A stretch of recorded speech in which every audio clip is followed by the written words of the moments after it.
At Numerian Capital, we bring you the latest stock news each day. Please like and subscribe so we can bring these articles to you each day. Thank you. Today, July 18, 2023, can China's middle class afford this new minivan? An expensive car and a limited market may make investors nervous. Li Auto has a great car for fighting China's demographic cliff. The problem is it's unaffordable for most Chinese families. The market for a $70,000 luxury SUV is limited. Li Auto, Nasdaq Li, stock ran into resistance last week but remains strong. Anyone who bought Li on its IPO in mid-2020 is sitting on a profit of 140%. I've looked at Li stock from several angles. These include its business selling plug-in hybrids, the luxury appointments of those vehicles, the life story of founder Li Xiong, and the company's ties to the Chinese Communist Party. But there's an important piece of the Li stock story we haven't yet touched on. The two-child policy.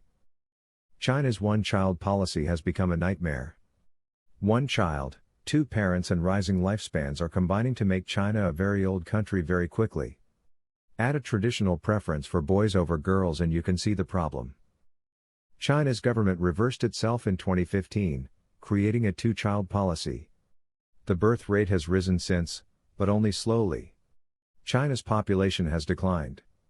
Its median age is now 39, just like the US.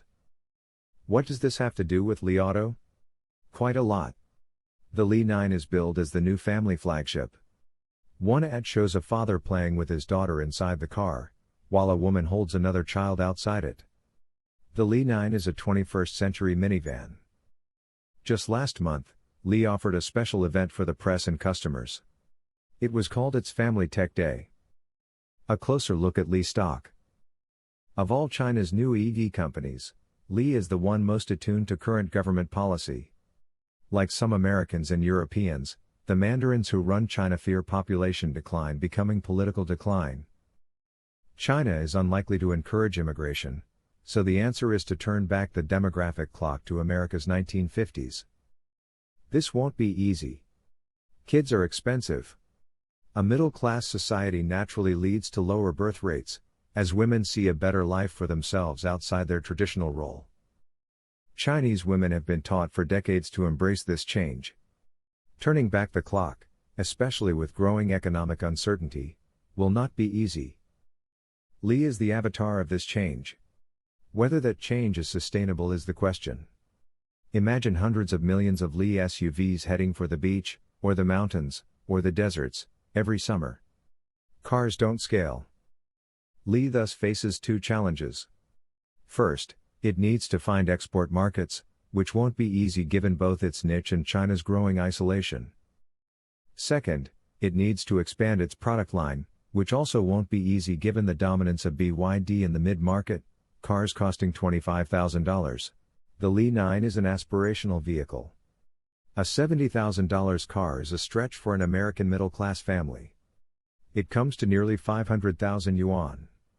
That's almost 6 times the annual disposable income in wealthy Shanghai. The bottom line. Until Li can find export markets, its cars will be a barometer of China's efforts to grow its upper middle class and induce them to have multiple children. That's a limited market. With 90% of Li's Wall Street analysts now telling customers to buy the stock, I have to be cautious. Thanks for watching. Numerian Capital News. Please come back tomorrow for another stock news update. Thank you.